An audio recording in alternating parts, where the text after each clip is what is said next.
Meus irmãos, eu cumprimento a todos com a paz do Senhor Jesus. Bom poder estar aqui novamente no programa Mensagem de Esperança para compartilhar com você um breve comentário e um convite para a Escola Bíblica Dominical, especialmente do próximo domingo, onde nas classes de adultos em todo o Brasil estaremos discorrendo sobre um importante tema dentro da doutrina da salvação, que é o seguinte tema da lição de número 7, a salvação pela graça.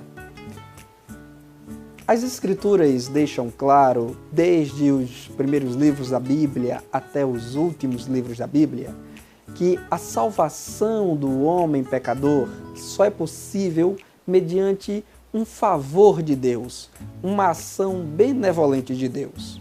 O cristianismo, diferente de todas as demais religiões do mundo que trabalham com a bem-aventurança baseada no mérito humano, distingue-se de todas elas porque a bem-aventurança da salvação no cristianismo pende dos méritos do Senhor Jesus Cristo.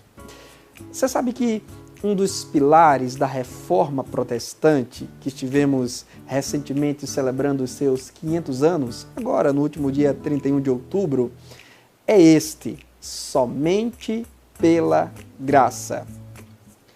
Se você acessar o canal no YouTube da nossa Igreja Assembleia de Deus, aqui em Campina Grande, você poderá acessar uma entrevista completa que nós concedemos ao programa Mensagem de Esperança sobre a Reforma Protestante, e lá, dentre muitas outras coisas, você poderá conferir uma abordagem que fizemos sobre os 5 pilares, os 5 fundamentos de todas as igrejas genuinamente protestantes, que são eles: sola gratia, sola fide, sola scriptura, solus Christus e soli Deo gloria.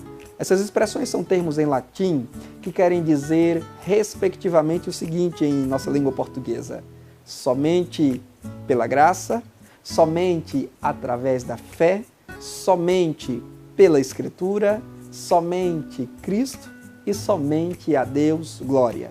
Eu gostaria de, dentro da nossa lição e deste comentário hoje, falar um pouco com você sobre o primeiro destes pilares, o primeiro destes fundamentos, que é só pela graça. O apóstolo Paulo, escrevendo à igreja que estava na cidade de Éfeso, diz as seguintes palavras na sua carta, capítulo 2 e o versículo 8.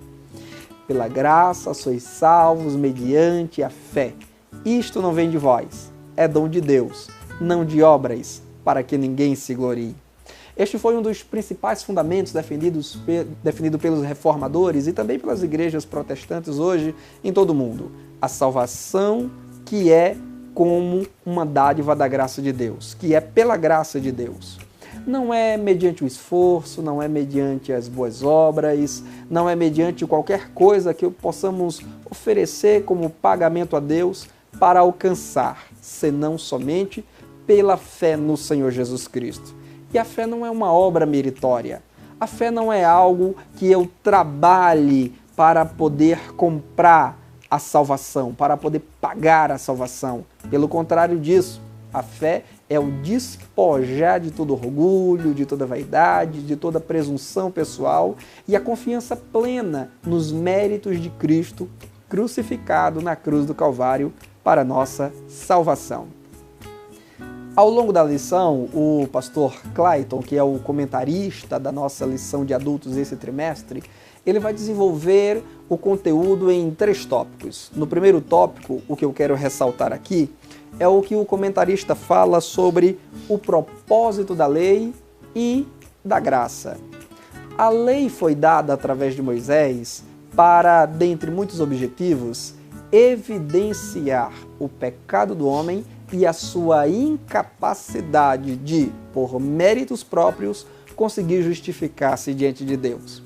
A lei não foi dada por Deus para salvar o homem, para redimir, para justificar o homem de seus muitos pecados. Não, a lei não tinha esse propósito.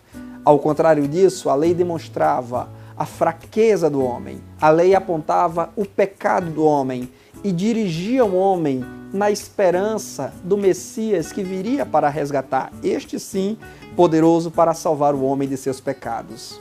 No segundo tópico de nossa lição, o comentarista vai falar sobre o favor imerecido de Deus.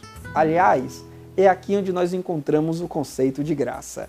Graça significa favor imerecido, ou como eu costumo dizer, é a concessão de bens, a doação de coisas preciosas a quem, com justiça, merecia justamente o contrário disto. Merecíamos a condenação, merecíamos o juízo, merecíamos a vingança de Deus pelos muitos pecados que cometemos outrora e que infelizmente ainda permanecemos cometendo hoje. Mas Deus é tão bom, Deus é tão misericordioso, que transferiu a nossa culpa para Jesus e sentenciou a morte na cruz do Calvário. Sim, na cruz do Calvário, Cristo sofreu a sentença de morte cruel que era para você e que era para mim.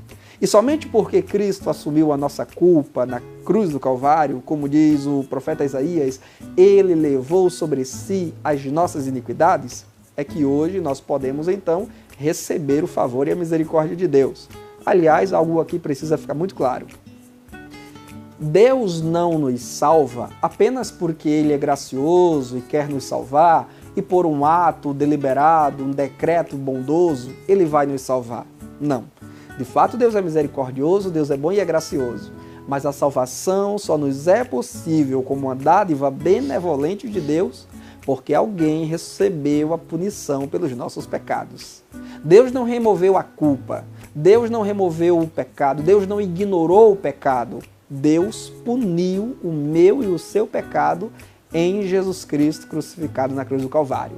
É por isso que o apóstolo João diz ainda no primeiro capítulo de seu evangelho que através de Moisés veio a lei, mas através de Cristo veio a graça e a verdade. É claro que isso não significa dizer que no Antigo Testamento não existia verdade e nem existia graça, porque a graça de Deus está disseminada em toda a história. A própria libertação dos hebreus do Egito é um ato da graça de Deus. Mas em Cristo crucificado, a graça de Deus ganha uma expressão singular. Cristo crucificado é a encarnação, é a materialização da verdade e da graça de Deus. E no último tópico da nossa lição, para concluir, o comentarista fala-nos sobre o escândalo da graça. Sim, porque imagine você, meu amigo, você já deve ter feito essa pergunta, ou alguém já deve ter feito essa pergunta para você. Como pode? Uma pessoa roubou, matou, prejudicou outras pessoas, fez mal à sociedade e agora, porque entregou sua vida a Jesus, anda com a Bíblia debaixo do braço, diz que os seus pecados foram perdoados e que vai morar no céu? Como isso é possível? Sim, isso é possível justamente por causa da bondade, da misericórdia e da graça de Deus. É isso que a graça faz. A graça remove homens do pecado, da injustiça, da mentira e do erro e transforma eles em benditos filhos do Deus Altíssimo. Meu irmão e minha irmã, e você que ainda não é um cristão, ainda não é evangélico, que está na audiência deste programa. Aqui fica o meu convite para você estar conosco em uma das nossas escolas dominicais da Assembleia de Deus, em qualquer uma das nossas mais de 100 congregações espalhadas pela cidade de Campina Grande. É neste domingo, às 9h15 da manhã, eu espero você. Tenho certeza que essa lição maravilhosa de um tema importantíssimo falará tremendamente ao teu coração. Deus te abençoe. E não se esqueça, estar aí vivo hoje assistindo este programa só é possível por causa da graça bendita de Deus. Um grande abraço, até a próxima oportunidade, querendo Deus.